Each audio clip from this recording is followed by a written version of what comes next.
Kidlat News Updates. Sa ating mga balita, Cavite Governor John Vic Remulla inappoint ni PBBM bilang DILG Secretary. Self-Reliant Defense Posture Revitalization Act nilagdaan ni PBBM. Employment rate noong Agosto tumaas sa 96%. Ako po si Cesar Soriano, kasama ang buong puwersa ng Kidlat News Channel para ihatid ang mga nangungunang balita sa buong kapuluan ngayon. Isa pang Remulla ang madaragdag sa gabinete ni Pangulong Ferdinand Marcos Jr. Ito ay matapos manumpa sa Malacanang bilang bagong kalihim ng Department of the Interior and Local Government o DILG si incumbent Cavite Governor John Vic Remulla. Inanunsyo ng palasyo ang pagkakapili ng Pangulo kay Remulla parehong araw kung kailan umatras ito sa kanyang kandidatura sa pagkagobernador. Papalitan niya si Benhur Abalos na naghain na ng Certificate of Candidacy o COC sa pagkasenador kahapon.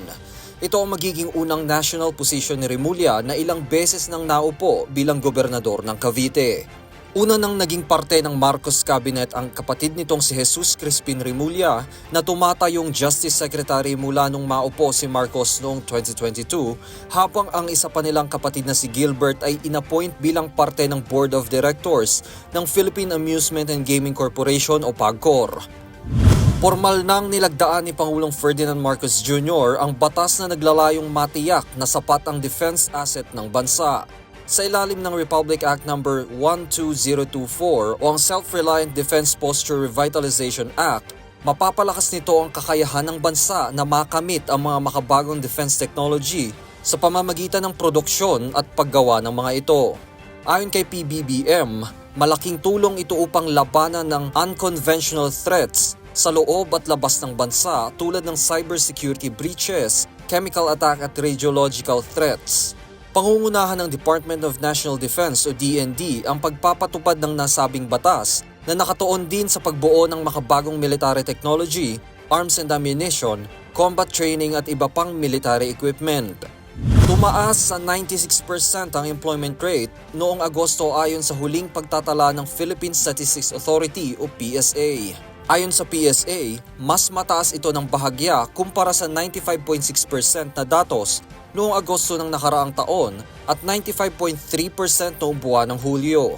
Lumalabas sa datos na noong Agosto, nasa 49.15 million ang bilang ng employed Filipinos na mas mataas kumpara sa 48.07 million noong parehong buwang noong nakaraang taon.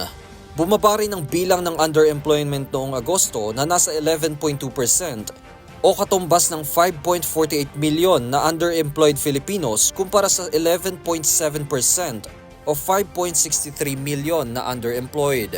Tumaas din ng bahagya ang labor force participation rate ng bansa noong Agosto sa 64.8% kumpara sa 64.7% noong Agosto ng nakaraang taon.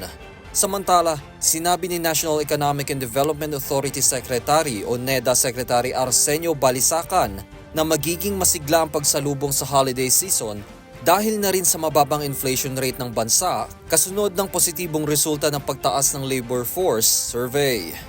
Para sa Kidlat News Updates, Juan Miguel Soriano nag-uulat. At inyo pong natunghayan ang mga headlines sa nakalipas na mga oras. Manatiling nakatutok para sa mga susunod na updates at breaking news. Ako po si Cesar Soriano, kasama nyo sa bawat pagputok ng balita.